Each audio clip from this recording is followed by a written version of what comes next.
If I were to ask you what matters most to you in life, what would you say?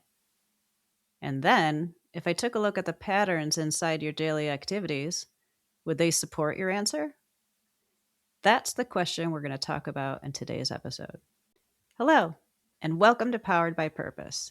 I'm Melody Lacey, and I help people who love Jesus but sometimes struggle to live and relate to others the way he calls us to. Because the struggle is real, you guys. You know it. I know it. Everyone knows it. So each week, we're going to take a God and others focused approach to self discovery and personal growth here. We'll unpack the real root cause behind the friction and conflict in your life and relationships so that your life and work truly honor Him and bear fruit for His kingdom. We'll do this by looking at the evidence your life is already revealing, get radically honest about what's actually driving your behavior, and we'll demystify how your beliefs are shaping your perception of reality. Because as you'll soon come to see, the root of your tension isn't your intentions, it's your perception. You've unknowingly been building your life and work around assumptions you've never actually examined. And you've been judging yourself and everyone else by standards you're not actually living by. Which, I know. But until that gap is addressed, everything will continue to feel harder than it needs to. But fear not. We'll also discuss how to recalibrate your thinking with God's truth so you can start seeing things more clearly. Because when you see others more clearly, everything else falls into place. You lead differently, you make decisions differently, and most importantly, you start to treat others the way Jesus actually calls us to. So, whether you're building a business, leading a family, coaching a team, or simply trying to live your life more faithfully, this is how we close the gap between your current state and living out your true calling. So, you're actually bearing fruit for God's kingdom. So, let's get into it. Most people think they know what matters to them. Like, if I sat down and talked to you about your priorities, you'd probably get all excited and tell me all about them.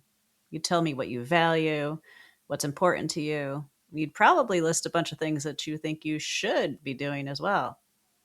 But if we actually took a look at your life, your decisions, how you spend your time, where your attention actually goes on a daily basis, it just might tell a very different story.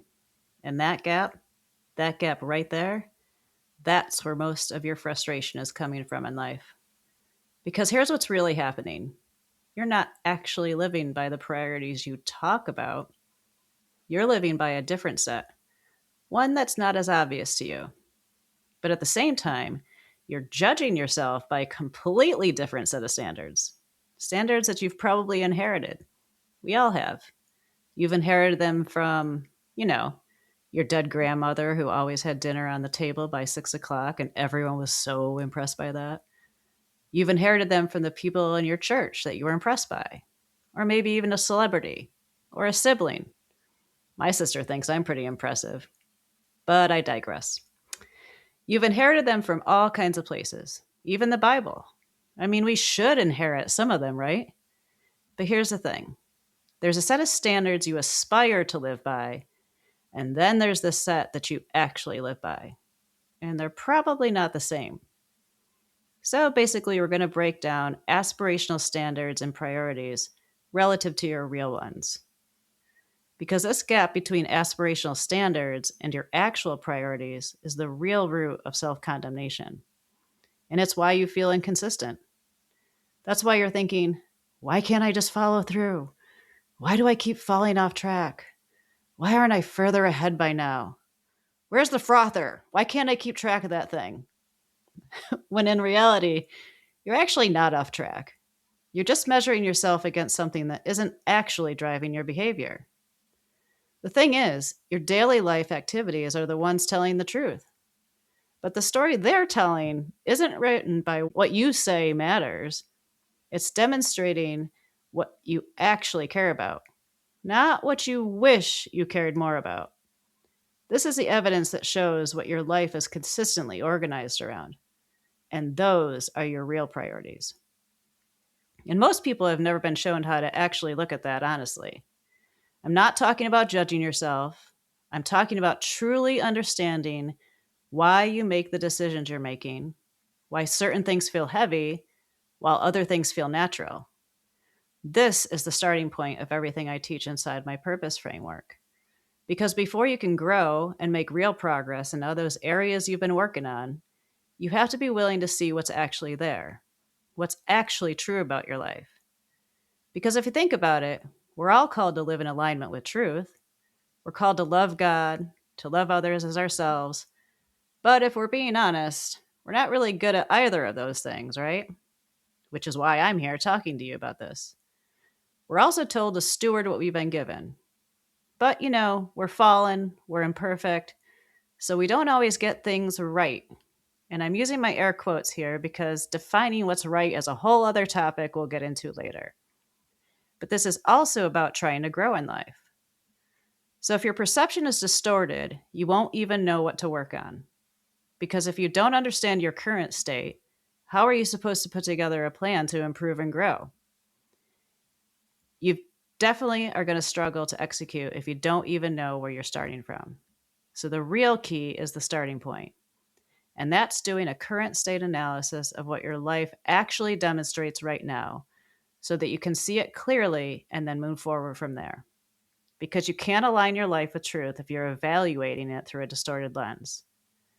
So before you try to go fix your discipline problem, before you try to get more consistent, maybe just pause and ask yourself honestly, what is my life actually showing me right now? And before you get all weird about it and want to push back on this isn't about judging yourself. It's not about anything you're doing wrong. In fact, it's about eliminating that kind of judgment from the equation in the first place so you can be more objective, so you can evaluate yourself without all of that emotional baggage. Because you don't want to build off of that. You already know what that looks like. So, what I'm proposing is taking a different approach, looking at the evidence objectively and then building from there. And it doesn't have to be complicated. Take a look at where you spend your time, where you spend your money, where you're most organized. Because even if you think you aren't, you definitely are in at least one part of your life. Those are the kinds of things we need to analyze. It's not what you think you should be doing, it's what you're actually doing. That's what we need to look at. That's actually the first step in my framework. Everything builds off of it. It's that important. So you can start tallying up some evidence yourself on your own, or you can use my handy dandy custom tool that walks you through 13 very specific questions that will actually reveal your existing priorities in life. And with that information, you'll be one step closer to no longer beating yourself up over all those standards you've set for yourself. And or using that information to elevate your game. But let's not get ahead of ourselves here. We'll go deeper into that area and that idea next in the next episode, where we'll break down why you think you know what matters to you, but don't see much evidence of that in reality.